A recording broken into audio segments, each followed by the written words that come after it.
Bom, esse próximo quadro aqui mostra o indivíduo saindo do seu normal e tendo uma lesão no vaso sanguíneo.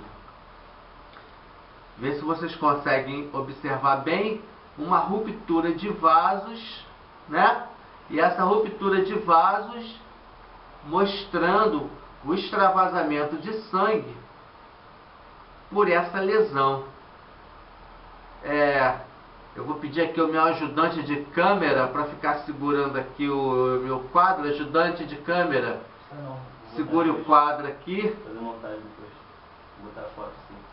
para que eu possa mostrar com a minha mão direita aqui onde é que está o tampão plaquetário, né, para que os alunos possam entender o que está acontecendo aqui.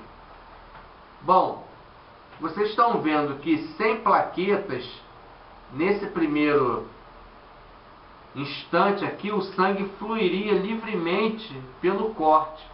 Mas isso não acontece porque dentro de poucos minutos as plaquetas elas começam a aderir, né, formando esse tampão primário, tampão homeostático. Esse tampão não é tão estável, né? Esse tampão não é tão estável, por isso dependemos da coagulação sanguínea para prender esse tampão e evitar isso aqui acontecendo continuamente. Nesse tecido lesado aqui, tem um fator que a gente chama de TF, né? Tissue Factor, ou fator tecidual. E é muito importante esse fator porque ele, junto com as plaquetas, vai começar a ativar os outros fatores de coagulação, né? Desculpe-me.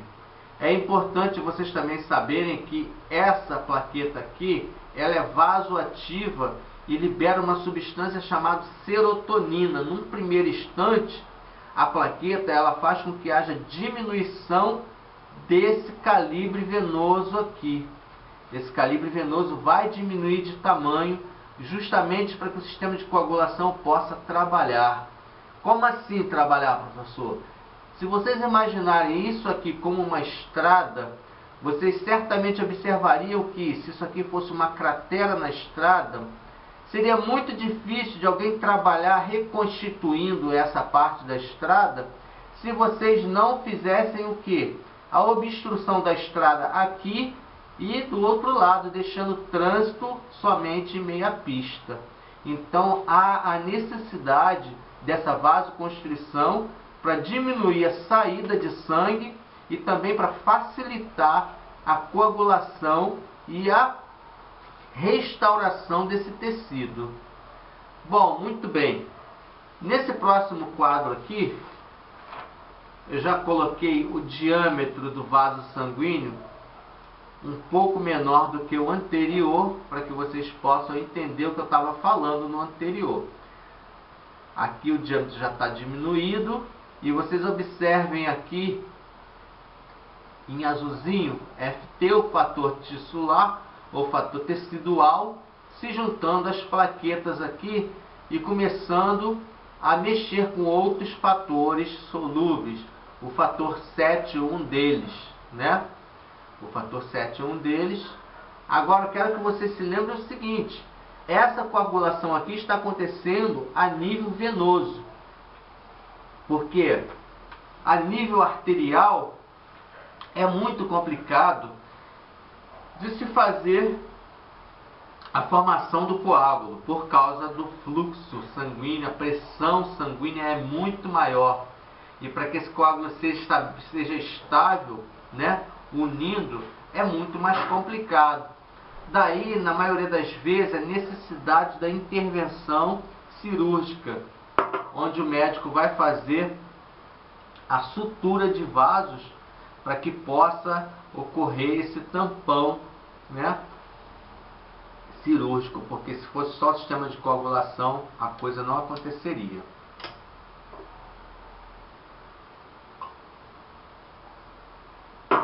Bom, esse fator tecidual, gente, uma vez ligado às plaquetas,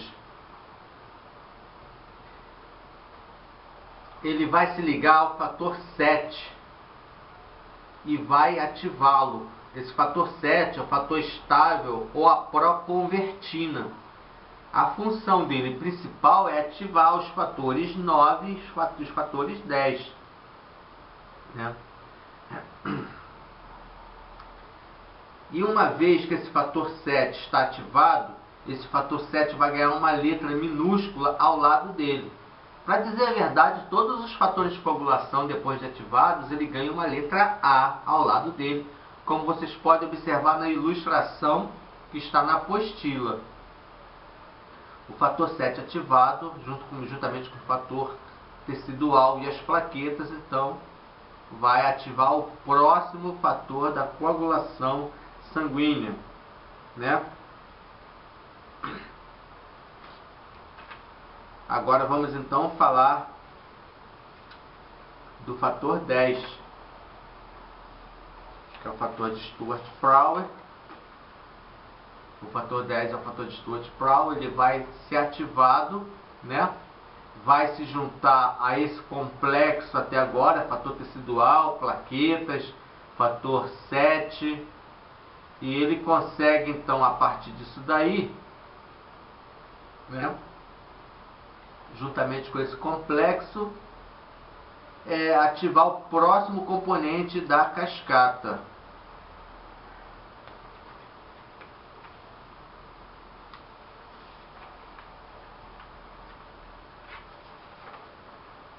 Fator 9. O fator 9 é o fator de Christmas, né? É o próximo a se juntar a esse complexo, cuja função é ativar o fator 10 e formar um complexo tenase com o fator 8. Agora entrou um fator de extrema importância na elaboração desse complexo, ou seja, dessa protrombinase. Esse complexo com a função de mexer no fator 2. O fator 8, gente, é considerado também o fator antihemofílico. Tudo isso que aconteceu até agora, o fator tecidual junto com as plaquetas, ativando o fator 7, juntando-se ao fator 9, ativando o fator 10 e o fator 9 mais ainda, para que eles se juntem ao fator 8.